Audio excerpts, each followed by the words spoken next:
You're listening to The Wave 108.8. The sounds of the shore to your radio. Oh, yeah. Hi, tonight we just want to give a shout out to our people in Florida, our listeners in Florida.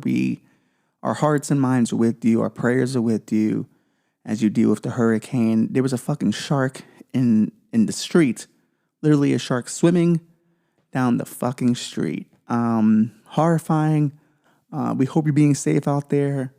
We hope, when it comes to the rebuild, that God blesses you with all the resources you need. We hope your families are okay. We hope you're okay. But we also must remind you, the following broadcast for mature audiences. We're on 108.8, so they might try to bleep out the curses this time, but we'll do our best. There is some savagery spoken about. We're talking abortion, we're talking crime, we're talking good people, bad people. Most of all, we'll be talking about, can you survive a kangaroo kicking your ass? All that and more on a very audio edition of This Will End in Darkness. So with that being said, you know what time it is. It's the nighttime. Let's have the conversations we can't have when the sun is up.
Good evening. I'm Ralphie Martinez, and This Will End in Darkness. Audio only, because we are visiting the Northern Bones. That's right. The home of WRKM and home of our sister radio station, The Wave 108.8. I know, shocking signature at the beginning. You weren't expecting that. But it's good to be back at the Bones. It's good to be around fellow Scouts. I am an honorary Scout, as I'm originally from Brooklyn, but the Northern Bones have embraced me as a son of theirs, and I'm truly appreciative. The Bones is a beautiful Northeast archipelago with some amazing people, and one would say they have a very, let's just say, rebellious attitude towards the United States government and things of that nature. They are very much a closed-off place from everything else. Now, if you're a member of the Bones, you already know that, listening to this. But if you are part of our listenership that now extends across both coasts, middle of the country as well, welcome to the Northern Bones. This is our we're contractually. Why do I feel the need to pronounce contractually? We're contractually obligated to do one episode from the Wave 108.8 once a year, and this is it. Normally it's in the summertime because we usually show up for the Wave Jamboree. There's a lot of good bands that play at it, but this year, we pushed it more into October, as I will be off from work for the Jewish holiday of Sukkot. So it just seemed a bit easier to arrange it for it to be October. But since we are in October, I do have to get a little bit of some local news out the way. Tonight, they want me to tell you the weather. See, they want me to do this old radio shit that we don't got to do on the TV show, which is kind of fucking annoying. Good thing this is on a delay, too. You on the internet will hear the uncut, but live. Good luck bleeping these. But it will be 65 tonight, so make sure to have a beautiful sweater. And I say beautiful because you want to look good in a sweater. I don't typically look good in sweaters. I'm a bit on the wider side. So when you're wider wearing a sweater, you just look big. But make sure you have a sweater that fits well on you because it's going to be a little breezy. You know, that northeast water brings in that cold air. No rain tonight, shockingly enough. Local news. Listen, weekend before Halloween, the Pumpkin Patch Festival is going on. Will I be there? Probably not. But other WRKM people will be there. Fred Donkenheim will be there from the Friday Bonanza show. He'll be giving out some prizes. And the Wave 108.8 will be broadcasting live. So you'll get to hear all the cool songs you're used to, but maybe a few surprises for some local bands and maybe some international bands if we are lucky. The Pumpkin Patch Festival will more than likely be, again, the 29th to the 28th? 28th to the 29th, right? Okay, thanks, Bobby. Yeah, once again, Bobby still refuses to speak, and I'm fine with that. Bobby knows his place. He just speaks in sign language. I appreciate it. But the Pumpkin Patch Festival is always a great time. So check that out. Did they give us a real studio at the Wave? No, they did not. They stuck us in the office. Because apparently all the other studios were booked for their regular talent. And since we are on loan, we don't get the good studio, and that's fine. I get it, you know. There's a bit of a rivalry between WRKM and the Wave 108.8. I am a victim of the rivalry. Though one would say I kind of started the rivalry last time we were here by insulting many of the people here at the 108.8 because I did not want to do this. I didn't want to do this originally, but we are here now, and I deeply appreciate being here at the Wave. I like being at the Bones more. Shout out to all the kids of Anderson Academy. They sent me a nice gift. They sent me a nice, cake they made. Thank you for that. Bigelow High, they sent me the hockey jersey for the team this year. I was really hyped. I always love being in the Bones. It feels like coming home. It has a very small community feel. And being part of that indirectly by being on WRKM has been a huge blessing. A huge blessing. But let's not bore the rest of our audience with Northern Bones stuff. I'm sure you'll get to know the Bones over time as you follow our show, because we always give a shout out to the Bones. How's it going this week? Well, it's a happening. A lot of things are in movement right now. We've got some midterms coming up politically. We got Stacey Abrams fighting for the gubernatorialship of Georgia. And, she's in a hotly contested race. She was in a hotly contested race last time and lost. It took her a little bit to admit she lost. She firmly believed that her election was stolen. Sounds like someone I know. But eventually she just said, I didn't necessarily, deny I lost. I had suspicions. Well, guess what? An Obama appointed judge just told her, well, those suspicions can end now because the election was on the up and up. But she is desperately trying to get, the liberals of the state to come out to vote for her, And with Roe v. Wade recently being reversed, she's doing everything she can to get that vote. She said that, when you're going through the process of having a baby, there's always the heartbeat. You hear that. And she said, her words, that was a manufactured sound. That's my stomach growling, that little gurgle you heard. They don't feed us here at the 108.8. We don't get any of the respect we deserve. But she was saying how that's a manufactured sound. That's interesting to say manufactured. Because I don't think amplification is manufactured. I think it's just amplifying what's already there. You're not creating the sound. You're not faking it. So I found that to be a bit bizarre for her to go on that leap. But I understand why she's doing it, because you really want the pro-abortion vote to come out. And that's the thing about it. I'm a pro-choice guy. I've always been a pro-choice guy. I think women should do whatever they want with their bodies. That's fine. But I do think it's a little intellectually dishonest to say that that's not really a heartbeat. Now, Planned Parenthood recently just changed how they view what a heart is. Because back in the day, they would say 3 to 6 weeks, there's a heart forming. Now they're getting really technical about it. And they did this right after Stacey Abrams said what she said. They changed the language to the cardiovascular system begins to develop around 3 weeks. Now, listen, can we play the semantics game and say it's not really a real heart yet? Maybe, if you want to play a semantics game. I'm all into semantics. I live most of my life in semantics. Semantics are a fun way to live life because anything can mean anything if you play the right semantics. Meanings be damned. Definitions be damned. But I do think it's a little intellectually dishonest because it's clearly a thing. It's a something happening. And now you'll ask, well, how can you be pro-choice then? If you believe that's kind of a life, or that's the beginning of a life. Well, to me, I'd rather not skate around what it is.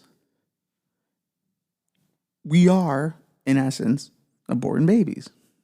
They may not be full babies yet, but they are becoming full babies. So I'd rather just the discussion be honest about it. I don't feel we should have to play semantic games to get people to support our missions, or we should have to change the definition of science to support our politics. I think abortion should be a straight up issue. Hey, we are aborting fetuses. They do have some level of life, maybe not a full life, maybe not, it's not full term, so they're not really living. So we should just be honest about it. And I understand from my pro-life homies that might be a disconcerting thing to hear, because for them, if it has a heartbeat, it lives. That has always, I guess, been the point of conception. But someone would say, once the sperm hits the egg, that's conception, which, scientifically speaking, maybe. But then you have to ask, are sperm alive? Everyone's jerking off. All the dudes jerk off. Every time you jerk off, that's 3 million sperm. Are you committing genocide every time you jerk off? Question has to be asked. Are all men Hitler? See, slippery slope when you start trying to figure out what a life is. I guarantee you, if they told men, hey, every time you're jerking off, that's an abortion, they want to change the definition of abortion really quick. They would want to be able to do those things. But I understand the pro-life argument. When you say something like, hey, this is a baby we are aborting, that is a very provocative statement. And it does elicit a response. It certainly stops me in my tracks when I hear it. But I'm also aware that there are situations where that baby cannot be born. There are situations of rape, of incest. And not even just crimes, just some people aren't ready. I myself am a child of teen pregnancy. So I understand it better than most. What it is to be in that scenario or to be a product of that scenario. My mom chose to have me. That's different. Good for her. Not necessarily good for her for having, but hey, she took on a challenge and she said, I'm going to do it. I'm going to make it happen. But some people aren't in her position. Some people aren't as strong. Some people just aren't good parents. And let's be honest, look how many kids we've known who don't have good parents. Hasn't there ever been a kid where you went, maybe he was better off aborted? I can tell you, I've met at least 15 of those. Sad to say. But some kids should have been aborted.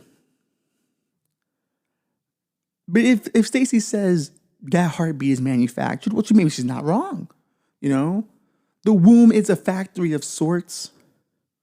We are being manufactured. We're all manufactured people. We just don't know where to go. You see, that's me singing John Legend. And I can get this radio station sued. But hey, it's a parody. But we are manufactured people. And if we are manufactured people, according to Stacey Abrams, then we should be able to return children. This kid's defective. Take him back. Should we not? If that's the way we're going to look at it? I mean, you can't abort a kid after he's born, but you should be able to send him back and go, hey, listen, this is not going to work. Maybe that's what putting up a kid for adoption is for. Maybe that's the send back. You know, this kid's defective, get him away. Now, I'm not saying if you're adopted out there that you're defective in any way. I love you. I think you're a fine person. If you're adopted, hey, listen, people wanted you and they kept you. And I think that means a hell of a lot more. Because it's very different to look at a kid and go, hey, I'm adopting this kid and I'm going to keep him. Because you get a chance to hang with him for a little bit. They give you an out too. They give you a few weeks to get adjusted. You know, make sure that you actually like the kid. Make sure that you actually get along. You know, make sure he's actually going to do the chores you ask him to do. And he's not a complete fucking serial killer. But they end up keeping it. To me, that means a hell of a lot more. You judge the kid based on his character, not his circumstance. You're not stuck with him because he's yours. You know, some people treat their kids that way. Well, I have to have him. He's mine. So I'm pro-adoption. I think you have to be an asshole not to be. The thing is, I don't know if I would adopt. I don't know if I'm capable of it. I do think I am an asshole, actually. If I do have a kid, I want it to be my kid. You know? Because I just don't know if I can have that level of love for a child that's not my own. And that's a tough question to ask. But I know there's people who can. And maybe in time, I could learn that. You know? I think when you're faced with new concepts, it can be very, very challenging. And this would be a challenge for me. Could I love a kid that's not my own blood? And that's a challenge. Maybe it's a different skill set. You know, maybe it's like when you embrace your friends as your family. You know, they're not necessarily family, but they're part of you. You know, like I know I have friends who I consider my siblings, people who I care very deeply for. Maybe that's what it's kind of like. You know, you're manufacturing a relationship to be stronger because of the elements of it. You know, you're creating a family. I wouldn't say through false elements. I think that's a terrible way of looking at it. But I think because maybe they're not your blood, one would say they're manufactured. I'm always been a huge advocate of building your own family. You know, blood I don't think really dictates family. So maybe that's where my hypocrisy comes in. I have a hard time dealing with adoption or my own way, or would I be able to adopt? But yeah, I'm so quick to tell people, screw your family. Blood doesn't determine anything. Pick your family. So maybe that's my hypocrisy. That's my cross to bear. You know, I'm not above calling myself out for my horse shit. I'm fully aware I'm a flawed human being. But I think we are all flawed human beings. So when it comes to things like the abortion debate, I don't think anyone should tell anyone how they should live. You know, I understand my pro-life brethren. I do. You know, I understand where their views come from. And yes, I do believe in level of sanctity of life. You know, but I'm very much of it doesn't affect me kind of person personally. Do what you want. Like I maybe this is a good reset for people who've just started listening to the show, but my personal view really comes down to, and this is like a non-comedic view, this is more of my actual view, if do what you want as long as it doesn't hurt anyone else. That's the way I look at it. If you're not hurting anyone else, have fun. But, you know, some would say that fetus is of someone else. So that's the problem I think we're having. How do you define life? And I think if you are a pro-life person, then you should be able to listen. No one's telling you can't have your kid, you know. But I just don't think you should tell other people how to live. And if anything, I would say, why not prove your point by having your own and raising them up? You're living your values. You're living your truth. A state should not have to dictate that. You know, you have the freedom to have your own and raise your own. You know, the second you want to get the state involved in these kind of personal matters, where do the limits stop? You know, we talked about the vaccine a lot when it was happening. It's a real my body, my choice situation for some people, right? So is abortion, in my opinion. You don't want to be forced to take a vaccine. These people don't want to be forced to have a baby. Both are life-altering things, or at least considering the people who are pro having those freedoms. For people who are anti-vaccine, for them, it's like, you're affecting my life by me having to take the vaccine. Listen, I took the vaccine. I took the vaccine and I still caught COVID, and I haven't been boosted yet, but I might be. I've considered getting boosted. I just want to be able to say I'm boosted. I think it's funny to say you're boosted. It's like a pimp my ride situation. I'm boosted. Of course, they gave us The Office. I feel like we're being sabotaged all the time, Bobby. You hear this background noise, Bobby? We're being sabotaged. I thought we were big stars around here, but apparently not. Apparently not. But we are lucky to be part of such an organization, aren't we? But we are lucky to be alive, We're built through the beauty of nature. We become these things, these people with thoughts and ideas, the potential to help and harm others. Horrifying of a thought if you think about it. Because the human existence essence of all of it is horrifying. Like, if you think about life as a whole, you're born, you don't choose to be. You're here, you're dealing with it. Every day is dealing with being born. That's at least how I see it. Sometimes I'm like, work. If I wasn't born, it's an extreme thought, but it's true. This economy, I wouldn't have to deal with it if I wasn't born. And that's the thing about it. We're all just dealing with being born. We're all just dealing with, things would be a bit different if I wasn't born. Things would be a bit different if some of these people weren't here. New York's kind of going through something like that right now. We have a lot of young kids attacking old people. There's videos everywhere about it on TikTok. And this is a problem. You have these kids who took 2 years off school, pretty much.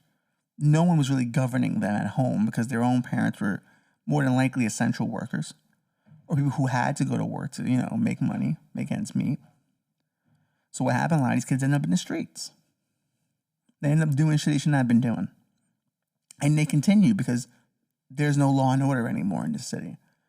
No one's held accountable for just about anything. Times Square has been a huge place for this to happen. Old people getting attacked, not just, regular old people just walking around, like people in wheelchairs are getting attacked by a disrespectful youth, a youth that feels forgotten about economically, sociologically, but doesn't give them the right, though. And to be honest, to be fair, those are the kids that should have got aborted. Those are the kids I'm always talking about. Those should have got aborted.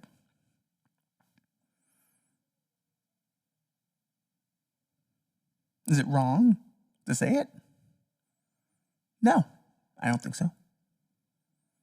I think there is some essence to it, or some truth to it.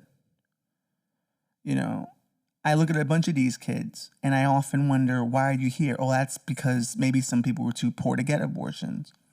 Or some people's families were so religious they were forced to have the kid. And now this fucking little piece of shit's ruining all our lives. It's how I feel about Lena Dunham all the time. If someone had just told her mom, you can abort that, you wouldn't have to have dealt with that. I guarantee Lena Dunham looks in the mirror and probably thinks the same exact thing. Now she's a freakishly looking woman. I will not apologize for that. She's freakishly looking, and, finally her outside matches the darkness in her inside. Damn shame. But that's the truth of it, really. Some of us don't need to be here. It's why I'm not against suicide in some ways. Because if you realize, and listen, I'm not telling anyone you should. I want to make that clear. Disclaimer. I would prefer if you lived because I think life can always change the next day and the next day afterwards, and things can get better.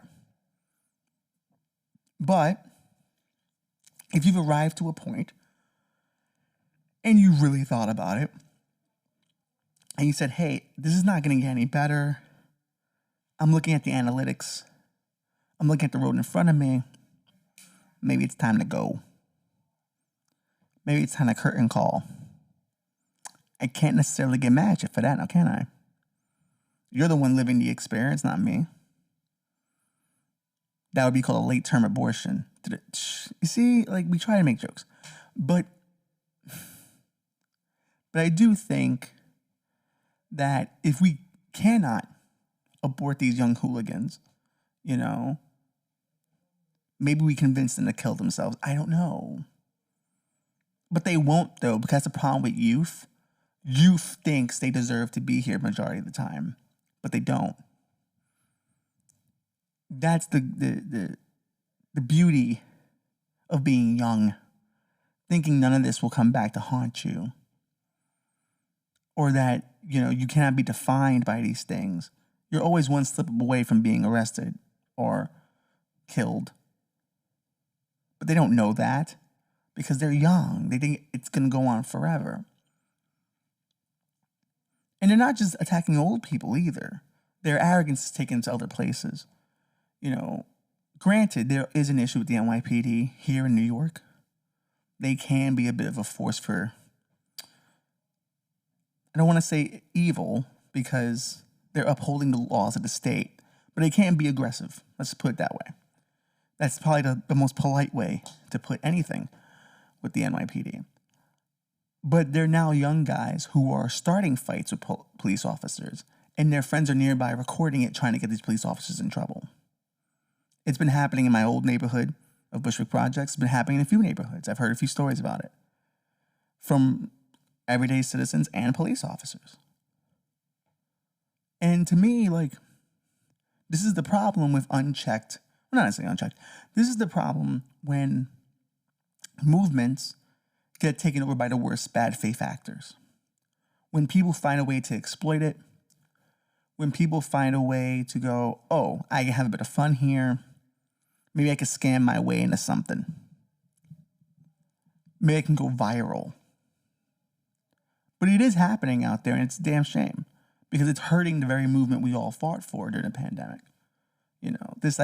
I was never a defund the police kind of person because no one ever tells you how that's going to work. All right, you defund them. Now what?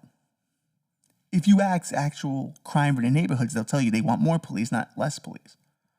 As someone who's from a crime-ridden neighborhood, born and raised, we wanted more police. It wasn't a less police situation. We would get annoyed when the police wouldn't show up. That used to be it's funny. That used to be the thing, right? Back in the day, the criticism was you call the cops, they won't arrive for hours. But now we don't want them to arrive at all, apparently. Because when they show up, apparently it's not good enough. But consider the life of a cop. MTA workers are getting attacked too by the young. And maybe this is kind of how societies, when they're on a downturn, turn to. The young who can still hunt eat the old. Because it's their first kill. Not saying they're actually killing these people, but it's their first real hunt. It's their first real aggressive action. And it's how they establish dominance within their small group. And it's an easy target. They can establish dominance quick within their social groups and be looked at and feared. And when you're feared, I think for them, they feel seen, sadly. Definitely not heard, but they definitely feel seen. Maybe they feel ignored, and the only way to get attention is to attack the old, and it's a damn shame.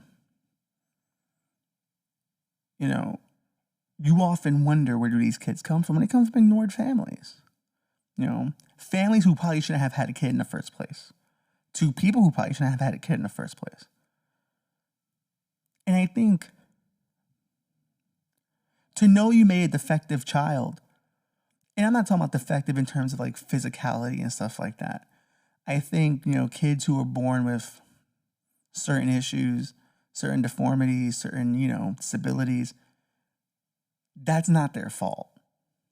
And I find them to be some of the most strongest individuals because they have to overcome their bodies. To overcome the human body is a real powerful thing, especially your mind and your heart and your soul has to be strong. So I always am marveled.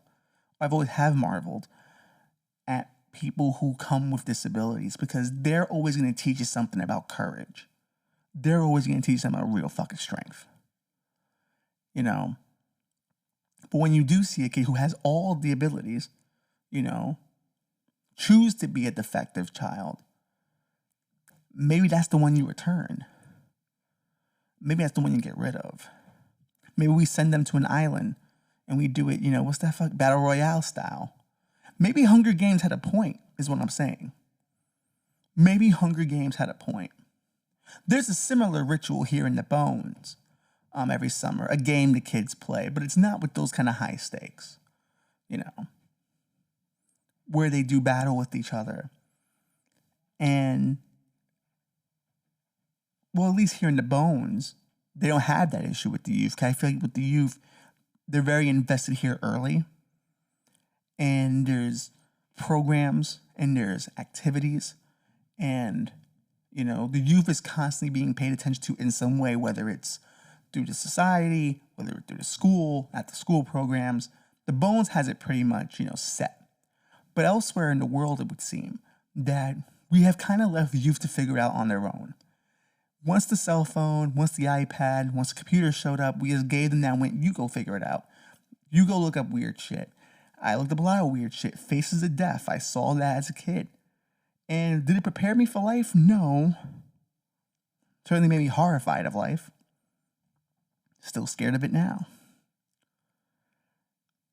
But truth be told, you know, New York is going through a really bad time. Our youth is probably some of our most dangerous they've been in a long time. It reminds me a lot of 80s New York, 70s New York, 90s New York. You know, there's a lostness to them. And they are a lost generation. And the pandemic did hit this city pretty bad.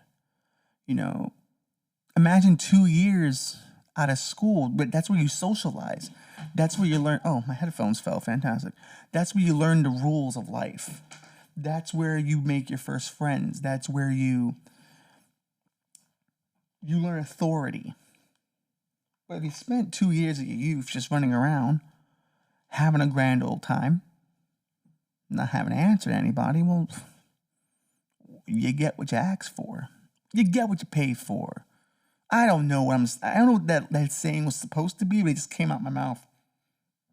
A lot of this is just gobbledygook coming out my mouth.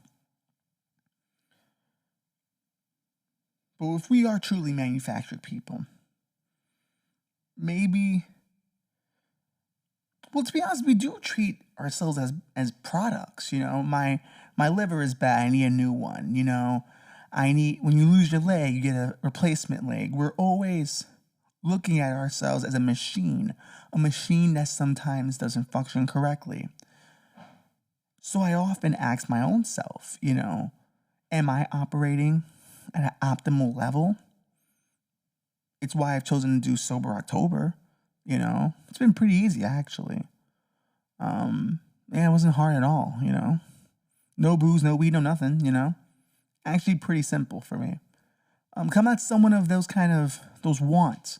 You know, I do them because I enjoy them, but I don't necessarily need them.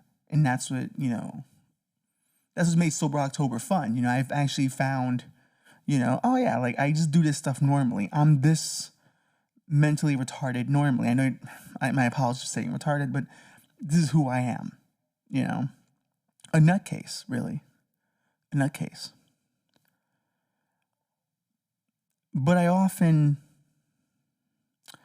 look at the youth now and I try to compare them to my youth. And, you know, yeah, there were some bad kids. You know, there were some kids who you knew it was never going to get any better for them.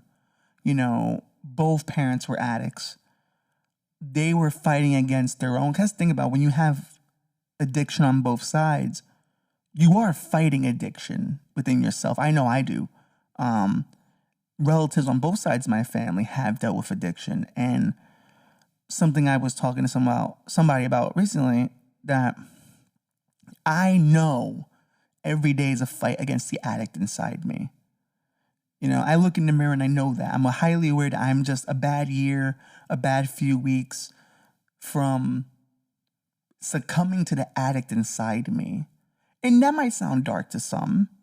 I don't see it that way. I actually see it as empowering, that I have conquered the inner addict inside me for years. I have not succumbed to it.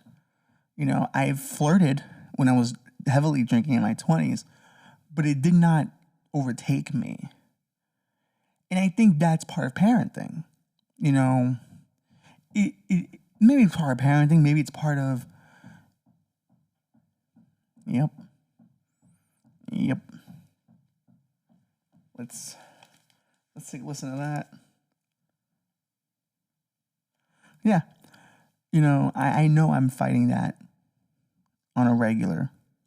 I know in time, I will have to meet it head on, face to face. Sorry we took a pause there. It was mostly to get a gander at the wildness happening here at 108.8. They're under construction too. It's weird how the Donkenheims chose both places to be getting worked on at the same time. But that's the Donkenheims for you. Always looking to penny pinch. I think it's the same crew working on both the station and I think both stations. So is that going to get us fired? Or are Donkenheims going to feel weird I call them penny pinchers? I'm just saying what the truth is. I still don't get paid for my show. They still consider it a public service. So we do what we can. But, I know I'm fighting the addict inside me. And I think addiction is not just substance. I think it's behavior. I think it's anything you use to cope that you can't live without. And listen, that could be video games, that could be sex, that could be anything. But I think a lot of these kids are dealing with a level of addiction. They're addicted to dopamine hits. They're addicted to excitement, addicted to adrenaline. They get this dopamine hit from being on their phones, watching other people do stuff. Now they want to do stuff and they want that same likes, and that same algorithm hit. They are suffering just as much, I think, as regular addicts do.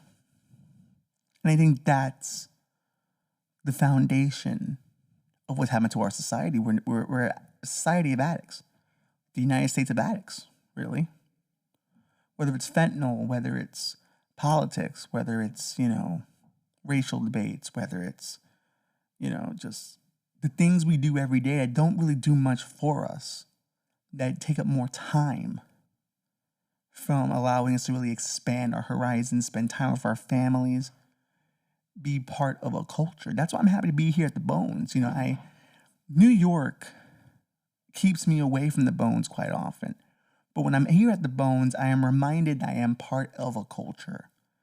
That when I look into the eyes of another scout, we are part of something. There's a cultural belief, there's a cultural ritual, it's a religion. I think all religions start in community. And without community and without feeling seen in your community, that's where the darkness comes. And I think when you stop seeing people in your community, when you no longer look at them as valuable to your community, that's when they become criminals.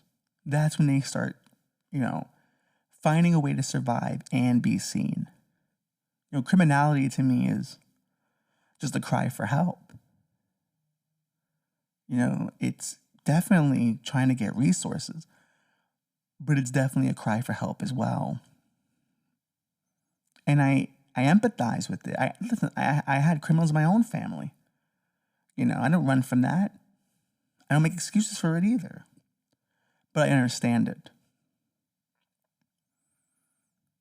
And if we are manufactured people, There are ways to heal that. You have to give the body, you have to give the human what they need. You have to give them the resources to be able to live a full, fulfilling life. You know, whether that's financially, whether that's healthcare, whether that's, you know, good schools, you know, you have to be willing to invest in people in order to make good people. But we all have to decide, you know, what makes a person a person. What makes someone worth investing in? And I think that's always the problem we have. You know, everyone has their own limit. Think about mentors. Mentors take on certain mentees because they see certain things they like. What if all kids can't do that? You know, I was a kid in high school, and I got to be a part of the advanced placement class, but I was only in that class because teachers fought for me to be in there. Because the people who made decisions didn't believe in me. Or Ralph doesn't want to do any of the work, which is fair. I actually agree with them. Ralph shows no interest in wanting to be a top-level student, but they're like, yeah, but he's highly intelligent. And if you give him a challenge, we feel he will rise to it. And I did. Because there's nothing more I love than being better than other people. That's what's gotten me here. It's what's gotten me to this microphone. I guess. Like, you know, I feel like I have thoughts that are worthy of hearing. If that's not egotistical, I don't know what it is. But I think all art is egotistical. The idea you as an artist must be seen, must be heard, that's egotistical. No matter how much care you put into it, no matter how much meaning you put behind it, it starts from an egotistical place. You see a world you don't like, you need to fix it. People in politics, same exact way. Stacey Abrams certainly thinks that. There's a level of ego on her. I'm the one that's going to fix this. I'm the one that's going to make this state better. Okay. But no, it comes from an ego place. No matter how good your politics are, ego cannot be stopped. Whether you're right, left, libertarian, ego is there. It's why they say we'll never really have a truly good president. Because to be president, you have to be egotistical. You have to be some level of sociopath. No genuinely good people take the job. And I don't care who, you throw out any president. You know, Washington was probably the only person that didn't want to be president. He was kind of forced into it. They wanted to make him king. He was like, no, thank you. But he also owned slaves, so he's not necessarily fully a great person either. Complex history, complex legacies, as we always say. But we are inherently manufactured people. We take on the ingredients you give us. Trauma, for instance. Like I'm from New York, so everyone says, you know, if you can make it here, you can make it anywhere. To me, that's a trauma response. We say that to make excuses for the city. You know, the city is quite frankly unlivable. But if you can make it here, you can make it anywhere. That's terrible rhetoric. That's hard. To me, it's horrifying in a lot of ways.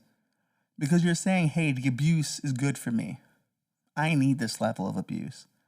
I need this level of inability to pay my rent. This level of crime. This level of just dirtiness. Now, I've been to other cities. You know, they're cleaner than here.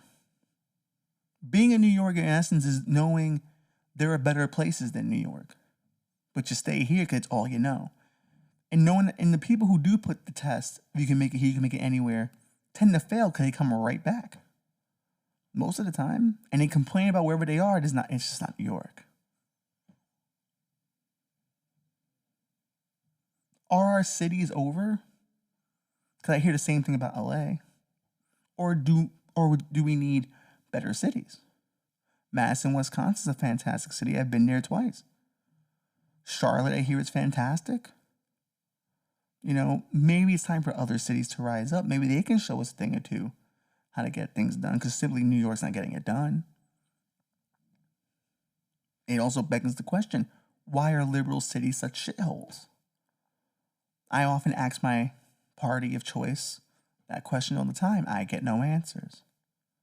No one has a real answer. But yet, there was a cop in Baltimore who was looking through recent arrests he made, and he compared it to arrests 30 years prior and found the same kind of arrests were happening in the same kind of places. They were manufacturing criminals. Is that poverty? Is that, systematic racism? What are those things? We're manufactured people. You got to figure out why we're making defective people. We're making defective citizens. Can we say we're making the greatest citizenry that's ever been in any country right now? No. Maybe at a time we did. The greatest generation certainly thought they were. But in the end, we are struggling to create a society that works because we have such bad components and such terribly manufactured people.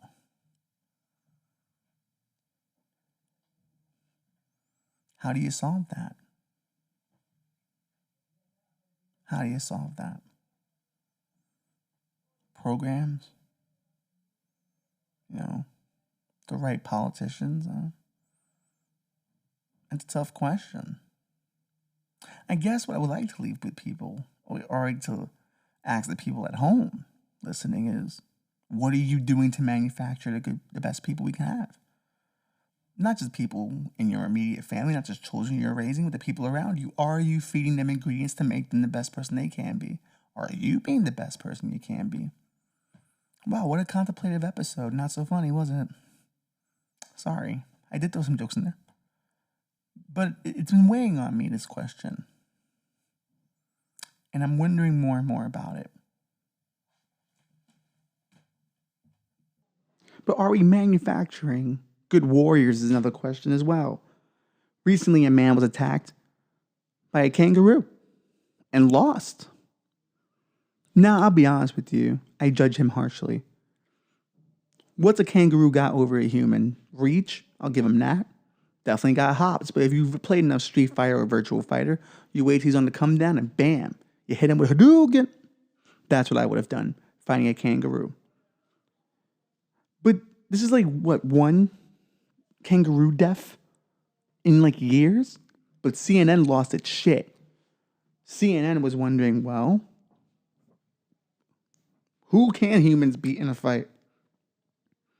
And they did a poll. Which of the following animals, if any, do you think you could beat in a fight? They asked Brits and Americans. Rats got about a 70% chance. Close to 80. Both agreed they got the house cat taken down. Geese? Americans are more confident. Brits aren't. I think Brits have more experience with geese attacking them. So they kind of understand that the geese can be a bit lethal. If you ever watched the movie Hot Fuzz, there's a whole subplot with geese. Medium-sized dog, Americans, they think they got a 50% chance. But if I watch the movie Cujo, I have 0% chance. Dogs are just, they carry a lot of weight behind them, a lot of muscle. So when they attack, they attack. The Brits thought, like I did, they brought their chances down just a bit. Brits don't think they can really beat eagles, but Americans think they got a better chance, about 30%. Large dogs, Americans still holding on strong. British being smart, going no. But as you go down the line, everyone kind of agrees king cobras, can't beat them. They've got venoms and stuff. Chimpanzees, listen, we've heard the stories. You've ever seen that thing where a chimpanzee attacked a woman and ripped her fucking face apart?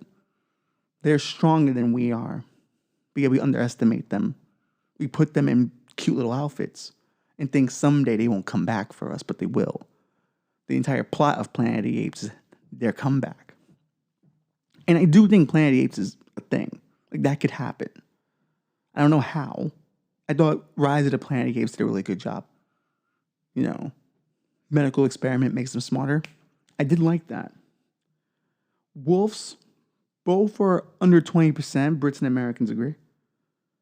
Crocodile, same thing. Gorilla, lion, elephant, grizzly bear. It starts to get a bit more realistic. But I think, call me arrogant, but I would fuck up a bear, dog. Yeah, I would fuck up a bear. Let me tell you something, dog. I'm always carrying a knife on me. I'm Puerto Rican. You have to carry a knife on you when you're Puerto Rican. It's part of the costume. You know? It's part of the code. Have a blade ready because you never know when they're coming to get you. Had Taínos done that, they'd still be here. But they were too busy fighting wars with wooden weapons. Damn, I buried my own people. But listen, if they had sharper blades, you probably would have won those wars. But I'm ready for a bear, dog. It's bam. Hit him on the side and start open him up. Now I got bear skin. Bear fur for the winter. Rats, they outnumber you. So you're getting jumped by them. And if they don't kill you, the rabies will. So maybe that's what I'm not taking into account. The disease factor. That is a tactic. That's kind of the zombie tactic when you think about it. You can kill a zombie, but if he gets one bite on you, he's killed you. Now it's an even playing field.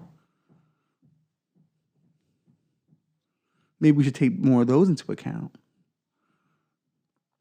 Cobras are slippery, you know. I'm not 100% confident I can grab one and control its head because even when you grab one, the head's still a little loose. You gotta catch at the right spot. And even snake handlers have a hard time doing that. So that throws them off for me. But I just feel like I could beat a kangaroo, though. I feel like I can. Like, yeah, they got reach, but you start to pick up on somebody's movements after a while. You know? Unless, like, kangaroos have a straight punch. Because, you know, when you're fighting, if the thing with humans is this, like, when you get into a street fight, pay attention to the shoulders, because the shoulders kind of telegraph where the hit's going to come from. That's what Michael J. White taught me. So you do that, maybe you got a better chance. But if kangaroos, and they have historically weird shoulders, if they're punching directly at you, straight line, a little harder to read. So I can get why we're getting our asses kicked by kangaroos. But me knowing that, though, I think gives me a better chance with kangaroos. I'd fuck a kangaroo up. And I fight dirty. I'm grabbing that baby kangaroo out the pouch, and I'm using it as fucking blackmail. Because a man's got to win. Big dog? Don't know. They bite quick. They're fucking... See, this is why I don't fuck with pit bulls, though. Because pit bulls are fucking heavy. My dad had a pit bull, Reese, and he didn't want to fight me. He wanted to fuck me, which I thought was even weirder. But I am a beautiful man, so I can't see why he thought of me as a woman. But truthfully speaking, you know, could I have beaten Reese? No. Couldn't. He was too strong. He's going to at least get a bite on my arm, and that's going to bleed out. See, that's probably why dogs are so vicious, because they know where to bite. They've been biting humans since the beginning of time until we tamed them and made them man's best friend. Wolves, yeah, they're good. They're good. Crocodiles, man, yeah, like I don't care. They're fast. I watched a Komodo dragon the other day on Instagram eat an entire deer. Like, he didn't like munch on them. He swallowed the entire deer. He took time. He had like halfway in his mouth. He breathed a little bit and then sucked it right down and walked away like it was nothing. So he has like barely a broken up deer in his belly, slowly decomposing. Ugh, being digested. I wish the science had explained to me how that works. Like, he has a whole deer in his body. How does his body break that down? Fascinating to think about. What animals do you think you could beat? Let us know on Instagram. This will end in darkness on Instagram. TWEID show on Twitter. Let us know who you'd beat. We got a lot of Texas listeners. I'm pretty sure they have a few they think they could take care of. Texans can't be stopped. That's what I've learned. Texans believe that against any animal, they've got a chance. And I respect that. It's not true. It's unrealistic. but I respect it. Californians, who right now are our biggest listening fan base, I don't know. The Northern Californians, I'm convinced, not the Southern ones though. The people of Los Angeles don't strike me as someone who could beat up animals. They're too busy trying to save them, like fucking losers. Now, Floridians, they deal with crocodiles, so maybe they have a home field advantage. They're like, we understand the crocodile movements. We know how to get down. If I'm in a situation, I'm handling it. I once saw a video of a snake swallow a crocodile whole, and literally the entire snake's body was like the shape of the crocodile. And they said that snake is going to end up staying there for months, just taking down that body, slowly digesting it. You have to imagine the shits on these animals is ginormous. Mountains of shit. Maybe that's not why maybe I'm not a hunter because of that. I don't want to deal with all this shit. Because you do have to track the fecal matter. That's part of tracking, I heard. I'm not a hunter. I don't know any of these things. Geese, I don't know. I feel like, once again, geese have a maneuverability. So it's like, he's going to get me a few times before I can actually defend myself. He's got a long neck, though, so I'm breaking that shit. Once I got it, it's on. Hit him with the diamond cutter. Bam! Do some WWE moves on him. Neck breaker. Blah. But yeah. But you have to believe you could beat these animals, because how else could we have survived all this time in the jungle, all this time on the plains when we were cavemen? You know, we invented tools, spears, and all that. So I have to think, in a modern day situation, maybe you could use your belt in some way. Like, you know, maybe we should all carry guns. Oh shit, is this a Pro 2A podcast? It might be now. If kangaroos are out there, let me tell you something. If I had my gun, I would have fucking unloaded in that fucking kangaroo, dog. Step to me and see what happens. Fuck around and find out. But if it's a hand-to-hand combat situation, you know, I'm going to have to float like a butterfly, sting like a bee with this motherfucker, you know. Or maybe he's already doing that, and that's how we caught that guy sleeping. Because something tells me if a kangaroo gets a really good shot on you, because once again, straight line speed, they hit the button, you're done. You're done. But maybe that guy had to get killed by the kangaroo so we could manufacture more kangaroo-prepared humans. You know, maybe his descendants, hopefully he had children, will go, I saw how my dad died from the kangaroos, and that's not going to be me. I will teach my kids how to hunt the kangaroo. Now you got a kangaroo vigilante. Definitely Australian. Might. He's like Batman, but not really. Batmite. But are we manufacturing things that can survive? I don't know. We're certainly not manufacturing great people, but at least we can try manufacturing some survivors. Who knows? I'm getting the wrap-up sign from Bobby. That means our time here at the 108.8 has come to an end. But I do want to leave you one little thing to consider. Look in the mirror. Really look at yourself.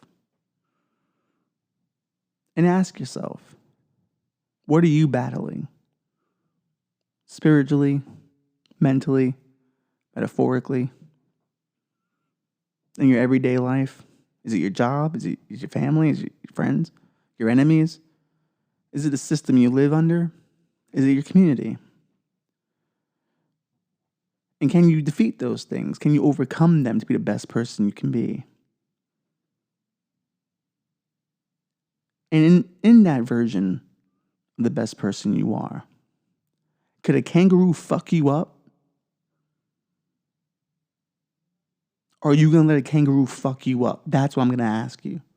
That's what you got to ask yourself. Will you let a kangaroo fuck you up? I hope not. I hope you're strong enough. Because you get killed by a kangaroo, That's goofy ass shit. That's some cartoon shit.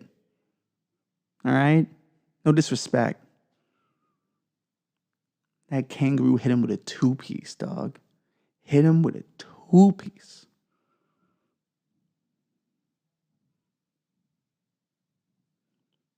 Maybe if he had gone some boxing lessons, maybe he would have been prepared for the kangaroo 2-piece. Or maybe once the fight started, he knew deep down how that was going to end.